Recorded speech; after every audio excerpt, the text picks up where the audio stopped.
দেশের ৬টি অঞ্চলের উপর দিয়ে দুপুরের মধ্যে ঝড় বয়ে যেতে পারে বলে জানিয়েছে বাংলাদেশ আবহাওয়া অধিদপ্তর।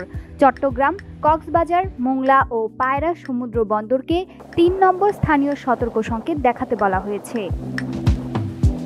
বৃহস্পতিবার ২৮ আগস্ট দুপুর ১টা পর্যন্ত দেশের অভ্যন্তরীণ নদী বন্দরগুলোর জন্য আবহাওয়ার পূর্বাভাসে এ তথ্য জানানো হয়েছে। ওয়ালটন এখন দেশের সীমানা পেরিয়ে পৌঁছে গিয়েছে ৫০টিরও বেশি দেশে।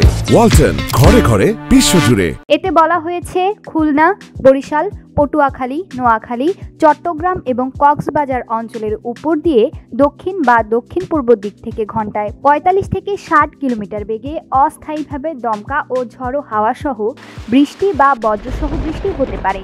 এসব এলাকার নদীবন্দরকে ১ নম্বর সতর্ক সংকেত দেখাতে বলা হয়েছে। উড়িষ্যা উপকূলের অদূরে উত্তর পশ্চিম বঙ্গোপসাগর এলাকায় অবস্থানরত লঘুচাপটি সুস্পষ্ট লঘুচাপে পরিণত হয়ে একই এলাকায় অবস্থান করছে। এটি পশ্চিম ও উত্তর পশ্চিম দিকে অগ্রসর হতে পারে। এর প্রভাবে উত্তর বঙ্গোপসাগর এলাকায় বায়ুচাপের তারতম্যের আধিক্য বিরাজ করছে। উত্তর বঙ্গোপসাগর, বাংলাদেশের উপকূলীয় এলাকা ও সমুদ্র বন্দরের উপর দিয়ে দমকা ও ঝড়ো হাওয়া বয়ে যেতে পারে।